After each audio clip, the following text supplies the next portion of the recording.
ఒకరోజు ఒక వ్యక్తి బిజినెస్ పని మీద బయటకు వెళ్లి తన టీంతో కలిసి వెళ్లిన పనులు సరిగా అవ్వకపోవడం కారణంగా చాలా విసుగుగా ఇంటికి తిరిగి వస్తాడు. అప్పుడే తన కొడుకు ఒక మార్క్స్ మెమోని తన తండ్రికి చేతికిస్తాడు.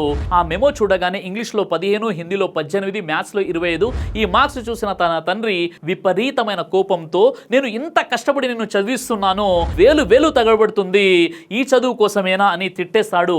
అప్పుడు తన భార్య ఏదో చెప్పాలని ప్రయత్నిస్తే, అతను నీకేం తెలియదు, నీ వల్లే వాడికి ఇంత తక్కువ మార్కులు వస్తున్నాయి, ఎప్పుడు టీవీ సీరియల్ చూస్తూ ఉంటావు, నువ్వే వాడి లైఫ్ ని నాశనం చేస్తున్నావు అని భార్యను కూడా కలిపి తిడతాడు. మా కాలంలో టీవీలు లేవు, స్మార్ట్ ఫోన్లు లేవు, ఎంత కష్టపడి చదువుకున్నాం అని తన గురించి చాలా గొప్పగా చెప్పుకుంటాడు. ఇంతలో తన కొడుకు ధైర్యం చేసి, నాన్నగారు అమ్మ పాత కబోర్డ్ ని క్లీన్ చేస్తూ ఉంటే నీ మార్క్స్ లిస్ట్ బయటపడింది, ఇది నీ మార్క్స్ లిస్ట్ అంటాడు.